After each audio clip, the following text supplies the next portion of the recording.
Think for yourself. Question authority.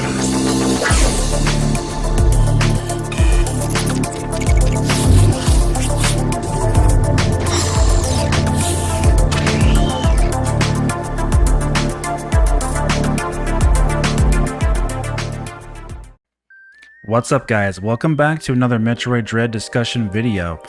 Now in this video we're going to be talking about a very polarizing, potentially, subject going on with Metroid Dread and Nintendo as far as spoilers are concerned. Is Nintendo showing too much? Or are they showing not enough? Are they showing just enough? Or is something else going on here that Metroid fans themselves, myself included even up to maybe a day or so ago, didn't realize that Nintendo is in fact doing? So let's discuss all this here in this video, and if you are new to the channel, I encourage you to subscribe if you are a Metroid fan, Metroid Prime fan, Nintendo fan, what have you. If you do like this type of content, I urge you to subscribe and we will have more discussions like this going on in the future. So with that out of the way, let's talk about Metroid Dread. So ever since Metroid Dread was revealed at E3 2021, Nintendo has been non-stop, constantly giving information about Metroid Dread, which is great news, of course, for Metroid fans up to a certain point, right? So that's where we've been getting into this discussion here online of fans potentially being spoiled about Metroid Dread. They had a recent trailer that showed quite a bit of the game. We won't talk about it too much here in this video, but they showed a certain potential boss in the game. They showed new abilities for Samus. And every time Nintendo has been tweeting out something about Metroid Dread since then, fans have replied with comments such as stop spoiling the game and stop, sharing too much about this game before it releases. I want to enjoy it for myself. I want to experience that first. I wish I didn't know about it first. You name it, fans have been saying it. And some fans haven't been acting that way at all, actually. They've been saying the opposite, like basically saying, yes, give us more information on Metroid Dread.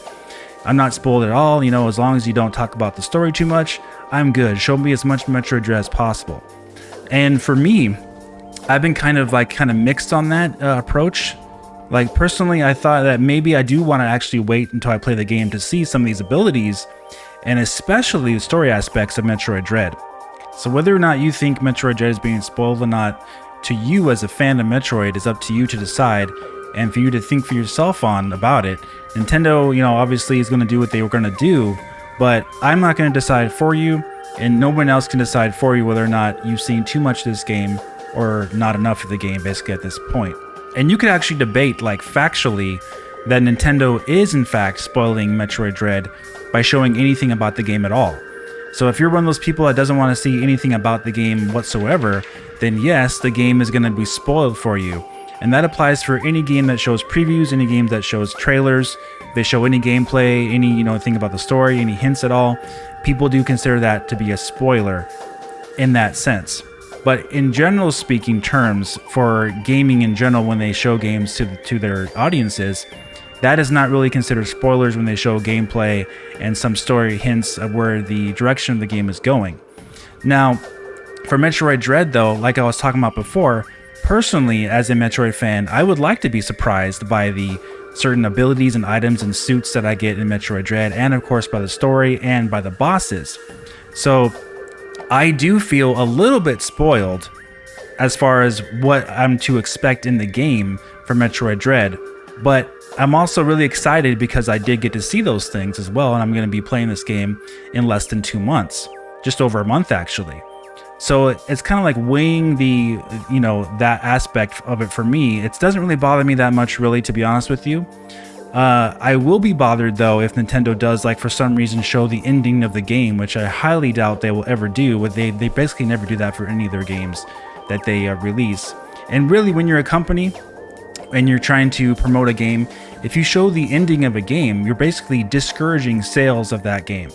So when people go and get spoiled for the ending, a lot of people simply say, well, I'm not going to buy the game now because I already know how it ends.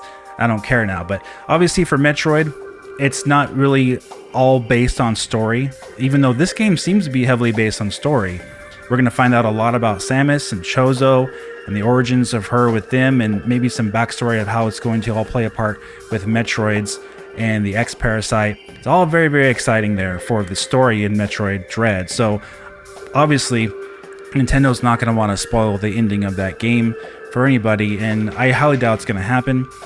And like I said, it discourages sales when people find out endings of games. They actually just, end up maybe not buying it at that point because they're so disappointed they saw it, or they just want to wait for later. Whatever the reason is. Metroid, though, has always been about gameplay first. Like, very much so. First and foremost, it's all about the gameplay for Metroid games. And this game looks no different than that.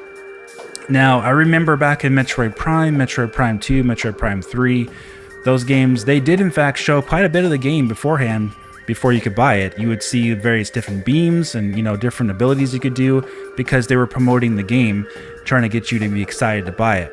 So for Metroid Dread, I think that is where we're heading to with Nintendo. Now, when you think about the core fan base of Metroid, how many do you suppose there are, like the real hardcore fans? How many real hardcore fans are there left of Metroid out there? Maybe 1.5 to 2 million, maybe, is my guess.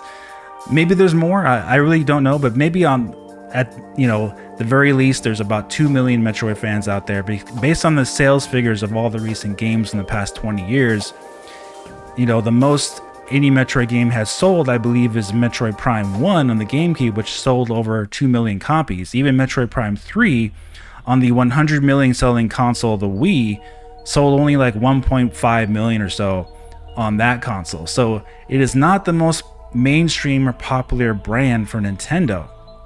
So in order for Nintendo to generate sales for Metroid Dread, they need to have a marketing plan and a excitement hype plan to get the game into people's eyes so they can be excited to buy it.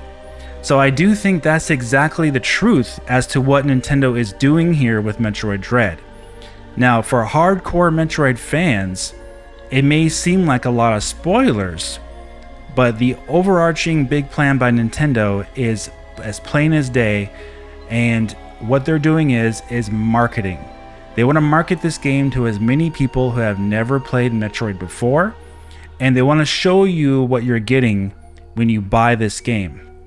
So it's not just like any other Metroidvania type of game where you're just jumping around and going different places in the map and backtracking and finding some new abilities here and there.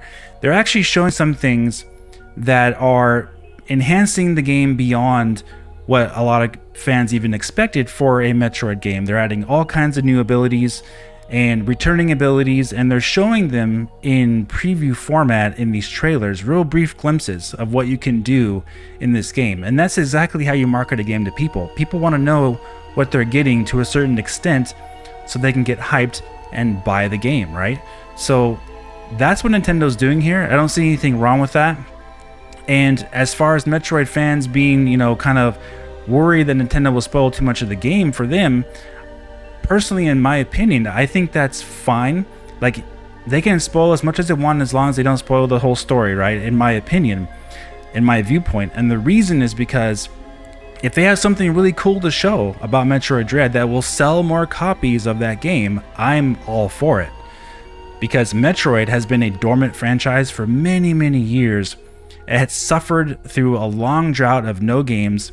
It suffered through some very questionable decisions in game development, like Metroid Prime Federation Force and Metroid Other M, where the fan base was really unhappy as a general whole. Obviously, there was a lot of people that did still like those games, but the far majority of Metroid fans did not really like those games as much as Metroid Prime or standard Metroid games in comparison. So what Nintendo is doing here makes a lot of sense. And they are basically trying to advertise almost on a daily basis Metroid Dread to all Nintendo fans who follow them on Twitter, and so they can basically be there to buy the game and pre-order it. Because the more Metroid Dread sells, the more successful the Metroid franchise will be in the long run, and Nintendo knows that. And they've been talking about this game so much that they care about the future success of Metroid by doing that. So I've read a lot of you guys' comments about these spoilers of Metroid Dread, or things that you may think are spoilers, and a lot of you have been saying that you're going to mute the whole Metroid Dread hashtag on Twitter, or you're going to try to mute Nintendo. Obviously I'm not going to do that. I cover Nintendo on YouTube and I create content on Nintendo. I'm not going to mute Nintendo on their Twitter account. And I do enjoy seeing updates on Metroid. I do enjoy seeing them pushing the game so hard to get people to buy it. That's really, really good. But again, it's up to you. It's your choice to do whatever you need to do as a Metroid fan if you don't want to see anything more of the game. From this point forward, you may want to stop trying to follow every little bit of information on Metroid Dread, all the new information. Like discussion topics like this, I think are fine. But like, if you don't want to be spoiled by more bosses or more new enemies or more story hints, now's probably the time to stop watching brand new Metroid trailers from Nintendo, even though it's so hard not to watch them, right? And the reason why it's so hard not to watch these things is because we haven't heard anything about Metroid in so long. We're starving for information from Nintendo. Nintendo's like, here it is, take it. And fans are like, yes, this is great. And then, whoa, wait a second. Aren't you showing me too much, Nintendo? What's going on? So I can totally understand the kind of overwhelmed shock some fans have right now of just being, overwhelmed with so much information from Metroid Dread. They may feel like it's just too much right now. Maybe they're going to be spoiled. But again, we just don't know 100% until we actually see the final product. We don't know if Nintendo's really spoiling that much of anything, to be honest with you. We don't really know until we play the final game through its completion from beginning to end. So it's very, very exciting though, and it's nice to see all the passion out there from Metroid fans being so excited for this game, but also not wanting to have the experience ruined, right? No one wants to have, a story ruined for them, or to have some kind of big moment in the game be ruined for them. No one wants that. I totally understand that. I don't want that either. But we have to look at it from a business standpoint. The sole purpose that Nintendo is pushing Metroid Dread so much on social media and on YouTube, pushing new trailers out, pushing these Metroid Dread reports out almost every week, the sole reason for that is because they are trying their best to sell this game. And for that, I think we can be very thankful for and happy for that Nintendo's doing that to save the Metroid franchise, to give it a long life and assured success in the future. So as fans, hey, if that means I'm going to be spoiled a little bit by the game, then that's totally fine with me, as long as more people get to enjoy the experience and see something cool that they may have not expected, and oh, I wasn't gonna buy it until I saw that, that kind of thing. That's what Nintendo wants. They don't want people who already own the Switch to think it's just another Metroidvania, even though it's the Metroid, right? They don't want people who already own the Switch to think it's just another Hollow Knight, or just another Shovel Knight, or just another, that type of game that they played a million times before. They want to show something different enough to get those people to buy it, not just Metroid fans. So for me, I'm going to just take it all in, and I'm not going to worry about any spoilers or things like that from the game, because I'm going to be playing the game anyway, in less than 2 months. And I really don't think Nintendo is that, questionable enough in their decisions to actually spoil the entire story of the game just by showing preview clips of the game to their fans on Twitter. They didn't do that for any of their other first-party games, and I highly doubt they're going to do that here with Metroid Dread. So I really want to hear what you guys think about it in the comment section. Though this is a very, maybe touchy subject for some people, but when you think about it, it's really not that big of a deal if you think of the grand scheme of things for Metroid Dread in the long run. I think it's actually a great move that Nintendo is doing this, and the game looks amazing. So the more Metroid Dread, the better.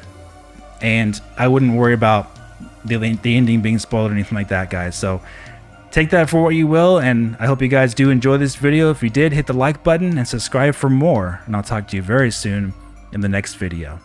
Have a great day.